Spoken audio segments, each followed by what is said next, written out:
ചെയ്യുന്നത് കോഴിക്കോട് നിന്നും റിയാസ് KMR ചേരുന്നു. റിയാസ്, കോഴിക്കോട് ഏതൊക്കെ വാർഡുകളിലാണ് പ്രധാനമായും ഉപതെരഞ്ഞെടുപ്പ് നടക്കുന്നത്? എന്തൊക്കെയാണ് അവിടുത്തെ സാഹചര്യം? കമലേഷ്, കോഴിക്കോട് ജില്ലയിൽ ചെറുവണ്ണൂർ ഗ്രാമപഞ്ചായത്തിലെ 15-ാം വാർഡായ കക്രമുക്ക് ഡിവിഷനിലാണ് ഉപതെരഞ്ഞെടുപ്പ് നടന്നത്.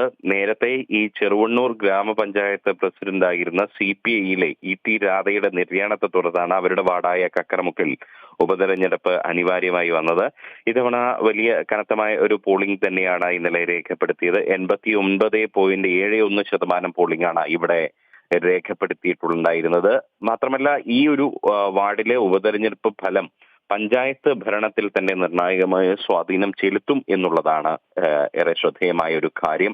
നേരത്തെ ഉണ്ടായിരുന്ന ആകെ 15 വാർഡുകളിൽ 8 LDF വിജയിച്ചിരുന്നത്. അപ്പോൾ ഒരു സീറ്റിന്റെ മേൽക്കൈ, അതായത് 8-7 എന്ന തോതിൽ ആയിരുന്നു LDF ഈ പഞ്ചായത്ത് ഭരിച്ചിരുന്നത്. മാത്രമല്ല, ഇവിടെ പഞ്ചായത്ത് പ്രസിഡന്റ് സ്ഥാനം SC സംവരണമാണ്. അതുകൊണ്ട് തന്നെയാണ് CPIയിലെ രാധ ഇവിടെ പഞ്ചായത്ത് പ്രസിഡന്റായി തെരഞ്ഞെടുക്കപ്പെട്ടതും LDF ഇവിടെ ഭരണം തുടർന്നു വന്നതും. അതിനിടെ രാധയുടെ മരണത്തെ തുടർന്ന് മരണം സംഭവിച്ചതിന് പിന്നാലെ ഇവിടെയുള്ള കക്ഷിനില 7-7 എന്ന നിലയിലേക്ക് വന്നു. അതായത് ഒരു സീറ്റിൽ അംഗത്തിന്റെ ഒഴിവ് വന്നു. തുടർന്ന് 7-7 എന്ന നിലയിൽ തുല്യത വന്നു. ഇതേ തുടർന്ന് പ്രസിഡന്റ് സ്ഥാനത്തേക്ക് നറുക്കെടുപ്പ് നടന്നു. ആ നറുക്കെടുപ്പിൽ പ്രസിഡന്റിനെ തെരഞ്ഞെടുത്തപ്പോൾ UDFന് പഞ്ചായത്ത് ഭരണം ലഭിക്കുന്ന ഒരു സാഹചര്യമുണ്ടായി. കോൺഗ്രസിലെ NT ഷിജിത്താണ് ഇവിടെ നിലവിൽ പഞ്ചായത്ത് പ്രസിഡന്റായിട്ട് ഉള്ളത്. എന്നാൽ ഇന്നത്തെ ഈ വിധിയോടുകൂടി ഒരുപക്ഷെ പഞ്ചായത്ത് ഭരണം മാറാനുള്ള ഒരു സാധ്യത നമ്മൾക്ക് കാണാൻ സാധിക്കുന്നുണ്ട്. കക്കറമുക്ക് വാർഡിലെ വിധി പഞ്ചായത്ത് ഭരണത്തിലും നിർണായകമാകും. ഇവിടെ CPIയിലെ KC ആസിയാണ് LDF രംഗത്തിറക്കിയിരുന്നത്. മുസ്ലിം ലീഗിലെ P മുംതാസിനെയാണ് UDF കളത്തിലിറങ്ങിയത്.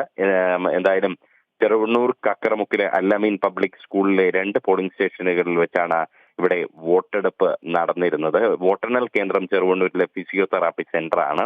ഇന്ന് രാവിലെ 10 മണി മുതലാണ് വോട്ടെണ്ണൽ ആരംഭിക്കുക. എന്തായാലും ഒരു 10-11 മണിയോടുകൂടി ചിത്രം വ്യക്തമാകുന്ന രീതിയിലേക്ക് ഫലം പുറത്തു വരുന്ന ഒരു സാഹചര്യമുണ്ട്. 1532 വോട്ടർമാരാണ് ഈ വാർഡിലുള്ളത്. കമലേഷ്.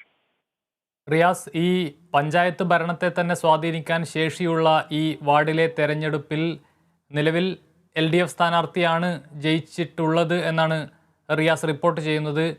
അതിൻ്റെ ഭൂരിപക്ഷം എത്രയാണ്? എന്തെങ്കിലും തരത്തിലുള്ള അട്ടിമറിക്ക് സാധ്യതയുണ്ടോ? ഈ പഞ്ചായത്ത് ഭരണം തന്നെ മാറിമറിയാനുള്ള സാധ്യതകൾ ഇവിടെ അത്തരത്തിൽ എന്തെങ്കിലും സാഹചര്യമുണ്ടോ ഈ വാർഡിൽ? ഈ 1532 വോട്ടർമാരാണ് ഉള്ളത്. കഴിഞ്ഞ തവണ രാധ വലിയൊരു ഭൂരിപക്ഷത്തിനാണ് വിജയിച്ചത്. മാത്രമല്ല, രാധയുടെ വിയോഗത്തെ തുടർന്നുള്ള ഒരു സഹതാപ തരംഗം LDFന് അനുകൂലമായിട്ട് ഉണ്ട്. മാത്രമല്ല, ഇത് LDFന്റെ സിറ്റിംഗ് സീറ്റുമാണ്. അവിടെ LDF വിജയിക്കുന്ന ഒരു സാഹചര്യത്തിൽ സംഭവിക്കുന്ന ഒരു കാര്യം എന്ന് പറയുന്നത്, നിലവിൽ ഇവിടെ നറുക്കെടുപ്പിൽ കൂടിയാണെങ്കിലും കോൺഗ്രസിന് UDFന് ഭരണം ലഭിച്ച ഒരു സാഹചര്യം ഉണ്ടായിരുന്നു.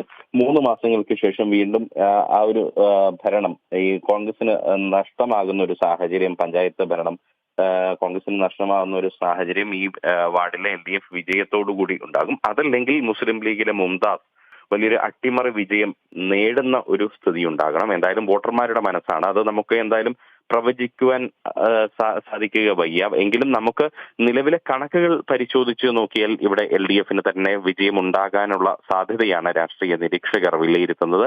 അങ്ങനെ നോക്കിയാൽ പഞ്ചായത്ത് ഭരണത്തിൽ മാറ്റം എന്തായാലും ഉണ്ടാകും. അങ്ങനെ മാറ്റം വരുമ്പോൾ ആ പഞ്ചായത്ത് ഭരണം LDFന് തന്നെ തിരികെ ലഭിക്കുന്ന ഒരു സാഹചര്യം ഉണ്ടാകും.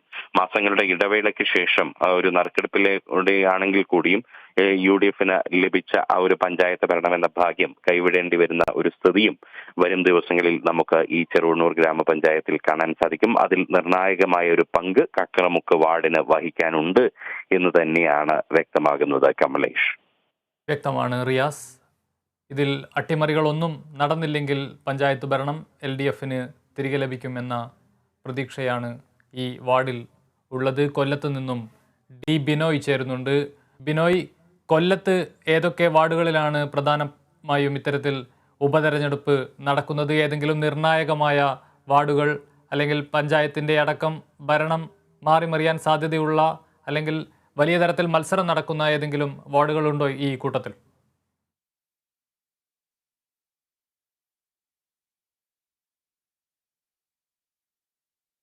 28 തദ്ദേശ വാർഡുകളിലെ ഉള്ള ഉപതെരഞ്ഞെടുപ്പാണ് കഴിഞ്ഞ ദിവസം നടന്നത്. ഇതിൻ്റെ വോട്ടെണ്ണൽ അല്പസമയത്തിനകം അറിയാൻ സാധിക്കും. വലിയ തരത്തിൽ ഇതുവരെ ഇപ്പോൾ തൃശ്ശൂരിലാണെങ്കിലും കോഴിക്കോടാണെങ്കിലും വലിയ തരത്തിലുള്ള അട്ടിമറികൾക്കൊന്നും സാധ്യതയില്ല എന്ന് തന്നെയാണ് മനസ്സിലാക്കേണ്ടത്. ഇവിടങ്ങളിലെല്ലാം LDF വിജയിച്ചിരുന്ന വാർഡുകളാണ്. അവിടെ LDF തന്നെ വീണ്ടും വിജയിച്ച് വരാനുള്ള സാധ്യതകളാണ് കോഴിക്കോട് നിന്നും തൃശ്ശൂരിൽ നിന്നും ലഭിച്ചിരുന്നത്. വലിയ തരത്തിലുള്ള അട്ടിമറികൾക്കൊന്നും സാധ്യതയില്ല എന്ന